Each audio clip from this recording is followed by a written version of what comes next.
नई नवेली दुल्हन ब्याह कर अपने शौहर के घर आई तो उसने जल्द ही अपने सुघड़पन और आला अखलाक की बदौलत अपने शौहर के दिल में खास मुकाम बना लिया। वो आला तालीम याफ्ता, सलीकामंद और खिदमत गुजार भी थी और यूं जल्द ही उसने अपने घर की तमाम जिम्मेदारियों को सर पर उठा लिया। शादी के बाद जब पहली बार उसने अपने शौहर के लिए खाना बनाया तो वो इतना लजीज और मजेदार था कि उसका शौहर अपनी उंगलियां चाटता रह गया, मगर उसके एक फिक्रे ने जैसे लड़की का दिल ही तोड़ दिया। मियां ने खाना खाने के बाद कहा कि तुमने बहुत मजेदार खाना बनाया, मगर ये उतना मजेदार नहीं जितना मेरी मां बनाया करती थी। फिर तो ये तकरीबन हमेशा का मामूल ही बन गया। बीवी हर रोज जो भी बनाती शौहर दिल खोल कर तारीफ करता, मगर फिर वही एक जुमला बोलकर उसका दिल तोड़ देता और कहता, आज तो तुमने बहुत ही शानदार और मजेदार खाना बनाया है, मगर फिर भी इसमें वो बात नहीं जो मेरी मां के हाथ में हुआ करती थी। मां के हाथ का जायका ही कुछ और था। यूं उस लड़की ने अंदर ही अंदर एक मरी हुई औरत से मुकाबला शुरू कर दिया। वो मुंह से तो कुछ ना कहती, मगर हर वक्त उसकी कोशिश होती कभी तो उसका शौहर कह दे कि आज तो तुमने मेरी मां से भी ज्यादा मजेदार खाना बनाया है, मगर वो दिन कभी ना आ सका। जल्द ही खुदा ने उन्हें एक बेटे की नेमत से सरफराज कर दिया।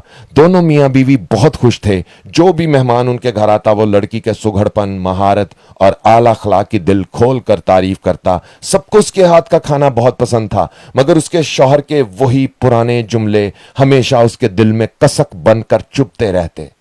कुछ अरसे के बाद उनका बच्चा थोड़ा बड़ा हुआ तो उन्होंने उसे स्कूल दाखिल करवा दिया। जिंदगी हंसी खुशी गुजर रही थी।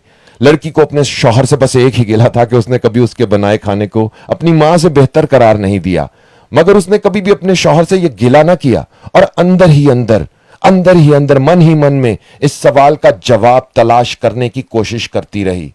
और दोस्तों, आखिरकार एक दिन उसे उसके इस सवाल का जवाब मिल गया।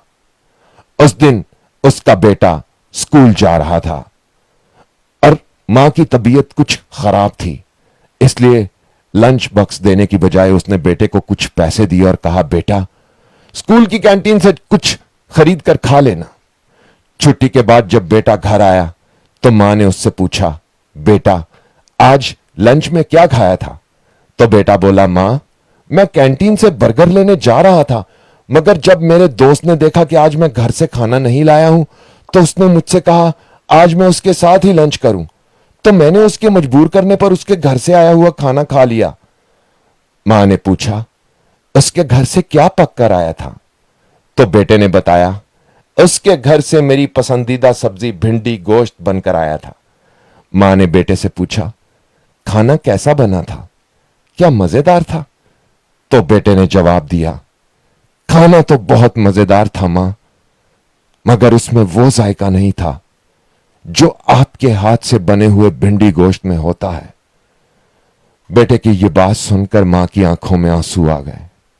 उसे उसके उस सवाल का जवाब मिल चुका था जिसने हमेशा उसे एक मरी हुई औरत से मुकाबला करने पर मजबूर किया, मगर आज उसे यह राज समझ आ चुका था।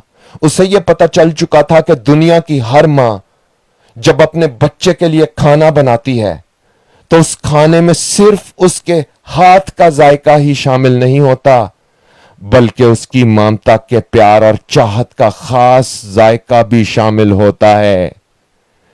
इसीलिए क्या खूब कहा है किसी ने, अपनी मां के हाथ के पके हुए खाने का जायका कभी नहीं भूलता, कभी नहीं भूलता, चाहे आसमान से मनोसलवा ही क्यों ना उतर कर आ जाए। आवाज और तस्वीर की दुनिया के दोस्तों, इस कहानी ने अगर आपके दिल पर दस्तक दी है तो आप भी अपने जज्बात, ख्यालात और सोच का इजहार अल्फाज की सूरत में कर सकते हैं। मुझे उज़ैर रशीद कहते हैं। इस पेज के तवस्सुत से हर रोज एक नई कहानी के साथ आपके साथ संगत रहेगी।